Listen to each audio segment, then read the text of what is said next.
지금 보시는 건 위성에서 내려다본 평양 시내입니다.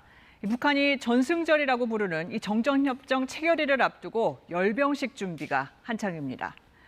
KBS는 오늘부터 이렇게 위성 사진으로 감춰진 북한 내부 상황을 객관적으로 분석하는 연속 보도를 시작합니다. 미국 상업위성 플래닛랩스의 고해상도 위성 사진을 활용합니다. 이 지상의 가로 세로 0.5m 크기 물체를 식별할 수 있는 기본적인 군용 정찰 위성 수준입니다. 이 대상을 선정하고 분석하는 작업은 전문가 자문단을 꾸려서 함께합니다. 먼저 북한 경제가 나아지지 않은 가운데 눈에 보이는 성과를 과시하려고 추진하는 사업부터 들여다보겠습니다.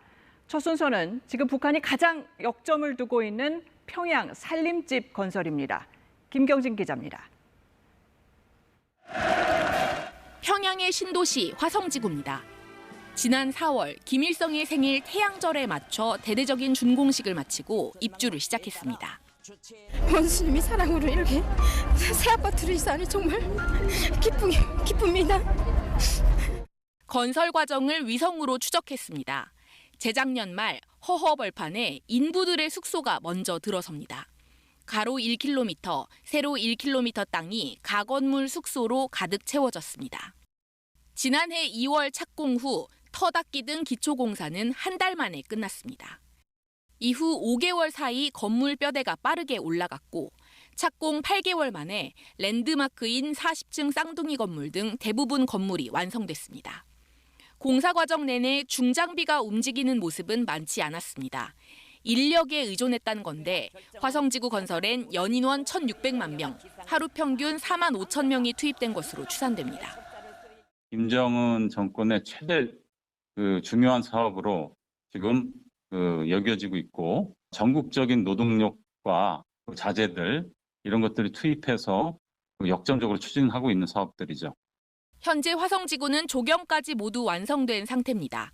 다만 교통량은 기존 신도시와 비교했을 때 많지 않다는 분석입니다. 태양절이랄까 이런 큰 행사 때 보여주기 위해서는 서둘러서 공급을 했을 거고, 근데 이제 공급 이후에 그것을 뒷받침하는 이 교통수단이랄까 관련된 인프라가 뒷받침이 안 되기 때문에 만세대 대단지를 완공하는 데 걸린 기간은 단 1년 2개월. 보통 5년 정도 걸리는 공사를 속도전으로 단축했습니다. 공기를 맞추려 서두르다 상하수도나 가스 배선 공사 등이 부실하게 시공됐다는 지적도 나옵니다. 전문가들은 대규모 공사 속도전의 배경에는 정치적 목적이 크다고 분석했습니다. 경제개발 5개년 계획을 굉장히 의욕적으로 추진했음에도 불구하고 재정 고갈이라든가 여러 악조건들이 있습니다. 가시적인 성과로 받아들일 수 있는 건설, 대규모 살림집 건설에 주력하고 있다. 북한은 지난 2월엔 화성지구 2단계 착공식을 열고 또다시 속도전을 강조하고 있습니다. KBS 뉴스 김경진입니다. 안녕하세요. 이소정입니다. 대한민국에서 가장 정확하고 빠른 뉴스는 KBS 뉴스 채널을 구독하면 만날 수 있습니다. 뉴스 제보는 언제 어디서든 카카오톡이나 KBS 앱으로 간단히 할 수 있습니다. 시청자와 함께 KBS 뉴스를 만들어갑니다. 감사합니다.